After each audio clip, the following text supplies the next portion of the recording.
Hello সবাইকে, ফিনল্যান্ডে 2 রুমের একটি বাসা দেখতে কেমন হয়, বাসায় কি কি থাকে এই ভিডিওতে আপনারা দেখতে পারবেন। এই অ্যাপার্টমেন্টের বিল্ডিং এ একটা লিফটও আছে, আপনারা দেখতে পারলেন। তো চলেন আমরা ভিতরে ঢুকে। সো প্রথমেই ঢোকার পরে ডান দিকে আমরা টয়লেট দেখবো। ফিনল্যান্ডের ঝকঝকা একবারে পরিষ্কার টয়লেট। দেখেন টয়লেট এত বড় থাকে ফিনল্যান্ডের টয়লেট গুলা যে এখানে একটি বেড ফেলে এখানে ঘুমানোও যাবে, এমন একটা অবস্থা। খুবই সুন্দর এবং চকচকে টয়লেট। টয়লেটের ভিতরে অনেক কিছুই পাবেন, বেসিন, টয়লেটের ভিতরে কমোড এবং সুন্দর দৃশ্য দেখার জন্য একটা জানলাও থাকে টয়লেটের ভিতরগুলোতে বাতাস বের হওয়ার জন্য। তো চলেন আমরা টয়লেট থেকে বের হয়ে যেটা দেখবো সেটা হচ্ছে যে একটা স্টোর রুম। এই ধরনের 2 রুমের বাসায় অনেক সময় স্টোর রুম থাকে, অনেক সময় থাকেও না। সো এই বাসাটাই, এই 2 রুমের বাসাটাই একটা স্টোর রুম দেখতে পারবেন, যেখানে আপনারা আপনাদের লাগেজ, জামা কাপড়, অন্যান্য যে জিনিসগুলো আছে, হাড়ি পাতিল, যা মনে চায় আপনারা এখানে রাখতে পারবেন। এটা একটা স্টোর রুম, খুব ছোট হলেও খুবই গুরুত্বপূর্ণ একটা স্টোর রুম, এবং এখানে অনেক কিছু সাজিয়ে গুছিয়ে রাখা যায়। চলেন আমরা কিচেনে চলে যাই। কিচেনটা অনেক সুন্দর থাকে ফিনল্যান্ডে। দেখেন এখানে একটা কিচেন দেখতে পাচ্ছেন। কিচেনে আপনি একটা ফ্রিজ পাবেন, রেফ্রিজারেটর কোম্পানি থেকেই পাবেন, হাউজিং অফিস থেকেই পাবেন। দেন আমি যেগুলো দেখাচ্ছি সেগুলো হচ্ছে অনেকগুলা দেখবেন কাপবোর্ড থাকে, কাপবোর্ড যেখানে আপনারা অনেক কিছু রাখতে পারবেন, যেমন মশলা বা চাল বা আপনাদের কিচেনের যে জিনিসপত্র। প্রত্যেকটা জিনিস আমি খুলে খুলে দেখাচ্ছি, কারণ এখানে অনেক কিছুই আপনারা দেখতে পারবেন।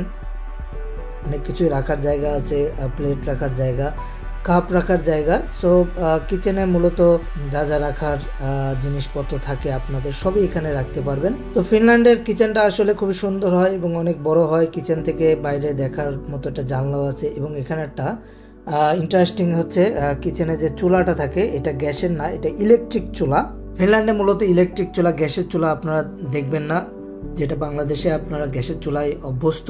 ফিনল্যান্ডে এটা কারেন্টে রান্না করা হয়, এবং প্রত্যেকটা বাসায় একটা ফ্রিজ থাকে কোম্পানি থেকে, যেখানে আপনারা আপনাদের জিনিসপত্র রাখতে পারেন।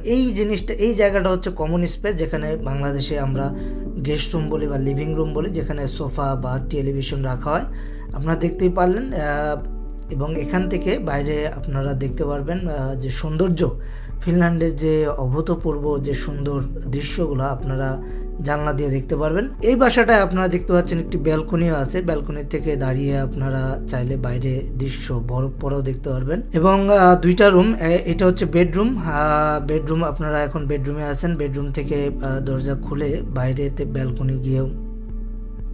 ব্যালকনিতে গিয়ে দাঁড়ানো যাবে বা বসা যাবে, বা ব্যালকনিতে সোফা ফেলে বাইরের দৃশ্য দেখা যাবে। বাইরে বরফ পড়া দেখতে পারবেন, এখন অটাম, এই জন্য আপনারা বরফ দেখতে পাচ্ছেন না।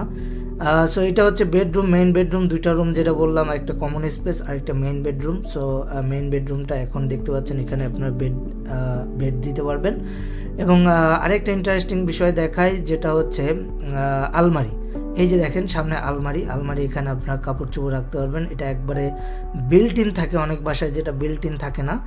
কিন্তু ইন্টারেস্টিং যে বিষয়টা, এই বাসাটায় কিন্তু আপনারা কোনো সোফা, কোনো বেড, কোনো কিছুই দেখলেন। এটা একটা 2 রুমের আনফার্নিশড বাসা। এটার ভাড়া 600 থেকে 800 হয়ে থাকে। ধন্যবাদ সবাইকে ভিডিওটি দেখার জন্য। ভালো লাগলে লাইক দিবেন। Bye bye.